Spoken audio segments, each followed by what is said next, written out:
sharing science-based psychology in my YouTube channel, and today we will be discussing about morning routines, habit formation, and how people's expectations or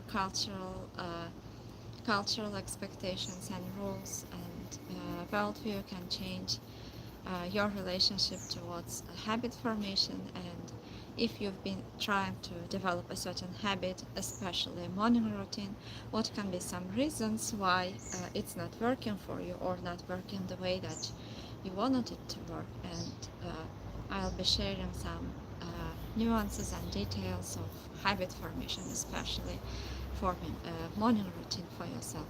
So productivity industry is constantly encouraging us to wake up at 5 a.m., to journal, to develop morning routines that are told to be extremely efficient for productivity, for success.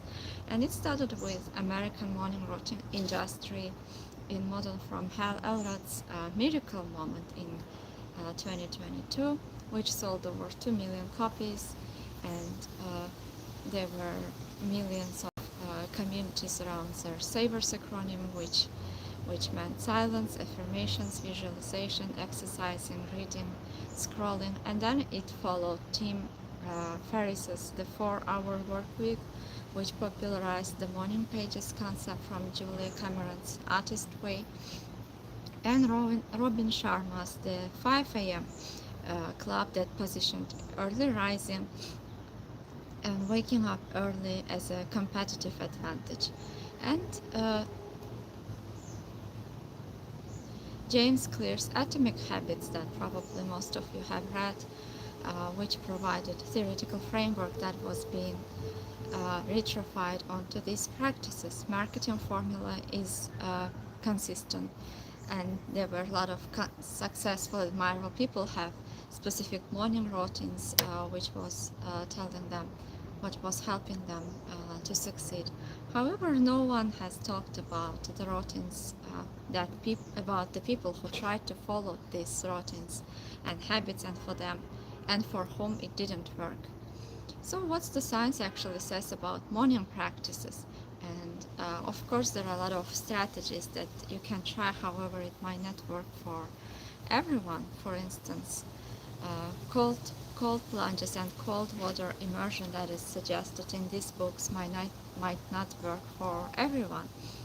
Wim Hof method research by Cox et al. At 2014 has found that PNAS controlled hyperventilation and cold exposure activated sympathetic nervous system and produced measurable effects on inflammation markers. However, for some people, the research found that it wasn't useful, and therefore understanding your biology, physiology, and what might really be helpful for you and is it really suitable for you is the first step towards increasing your awareness on why these routines are not working for you.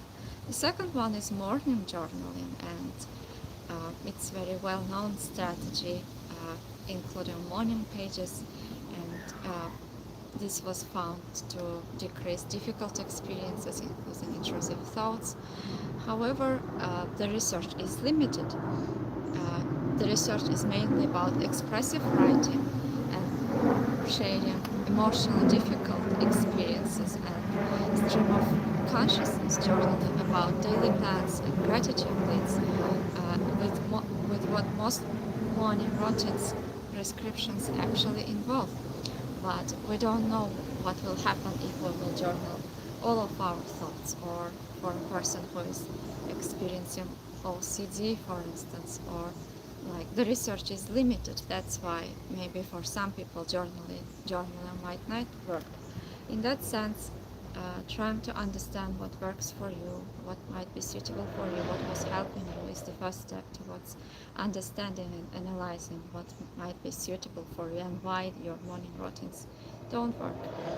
Therefore, evidence is mixed and context dependent. John Woods at the University of Waterloo, for instance, found that positive self-statements produced worst outcomes for low esteem esteem individuals who experience the gap between affirmation and their actual self-perception as psychologically threatening. This means that if a person has a low esteem, and if uh, you are encouraging them for affirmation, this might backfire in some situations, and therefore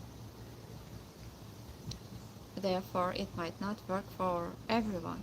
And the next one is visualization.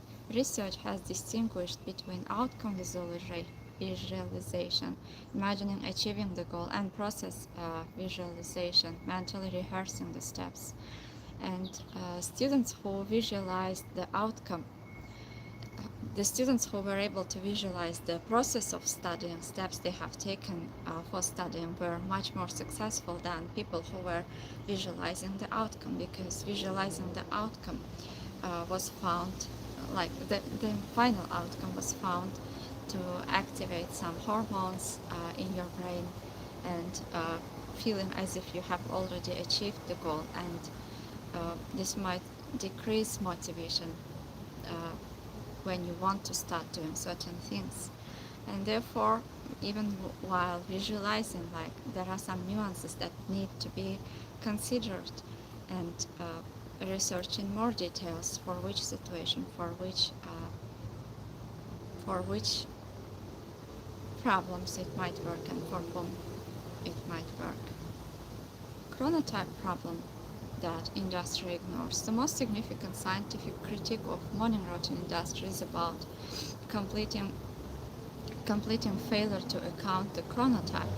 And according to Roenberg's research, which we discussed many times in July, showed that about 20-30% of population are genuine even chronotypes for whom it's easier to concentrate, to focus, to be productive, to be creative in the evenings. And if you will ask them to wake up at 5 a.m. and to try to be productive and to do a lot of cognitive work in the mornings, this might not be realistic for them, because their brain functions differently. Therefore, finding times of the day you can uh, when you can function better, and understanding what works for you, is it the morning, is it the evening, is it the afternoon, and using those times to do the most of your work, or the tasks that are cognitively challenging for you, is another strategy. So uh, as I said, 5 a.m. routines might not work for everyone.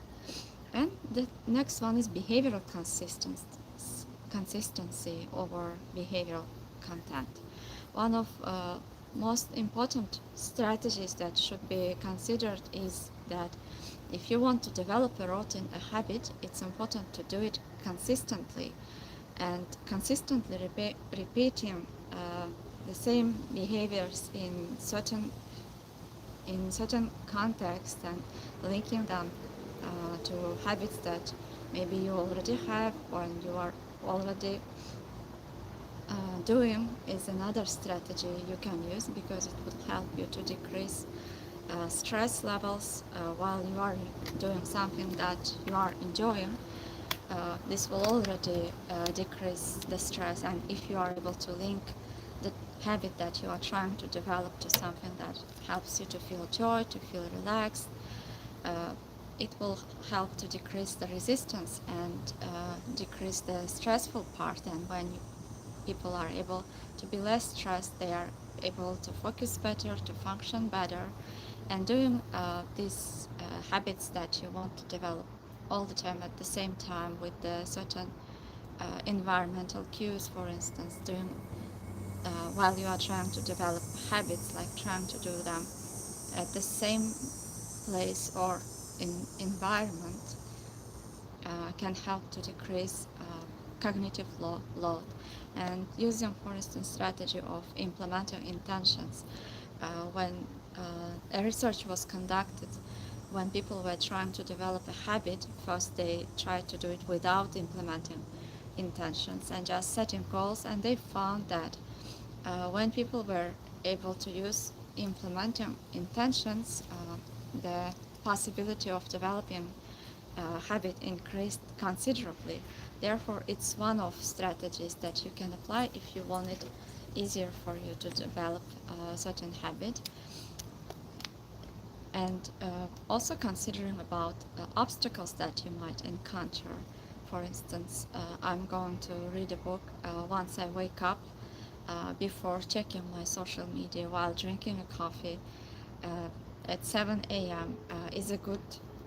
Is a good strategy to follow, because you will be linking it with something that you enjoy, and you will set the time.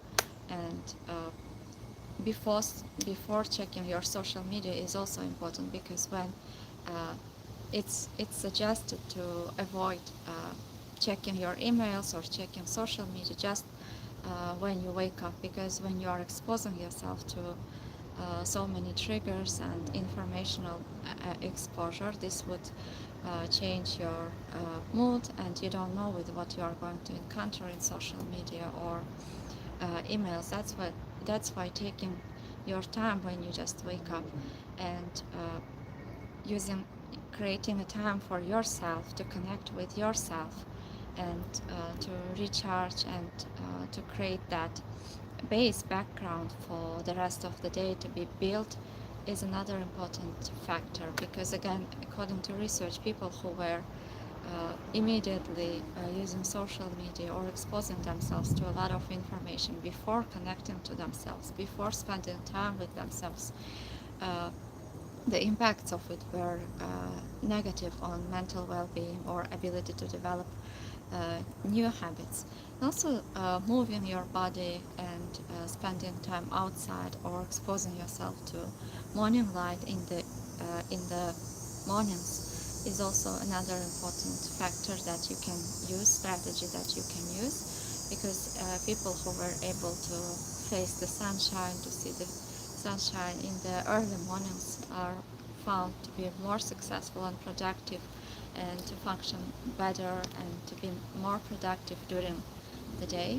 So implementing these strategies and making sure that your goals are as tiny as possible, because when you set very large goals and when you are not able to achieve them, there is a shame, a guilt that comes with these feelings. But if you try to make them as small as possible, this would create consistency. Trying to set the goals as simple in a, as simple so that you won't be able to procrastinate is the first step. Because if you are able to create consistency, in the future it won't be so difficult for you to start the tasks. And when the consistency is created, it will be easier for you to maintain the habit. Therefore, taking into consideration these details, and uh, taking a look at your morning routines, what you would like to change, what you would like to be different, what are certain things that you were trying to add to your routines but you were not able to. And when you consider it from this lens, maybe it can grant you some clarity on why these plans were not working, or what you can do differently in order to achieve or to set the goals that you want to set. So I hope that this session was helpful for you. I tried to share the strategies and research that was conducted recently on why you might have some challenges with implementing your routines, why you might have challenges with developing new habits. And I tried to share the main strategies and research that was conducted recently. If you have any questions, don't hesitate to leave your questions in the comments. Thank you for coming, thank you for your time, and see you in the next sessions again.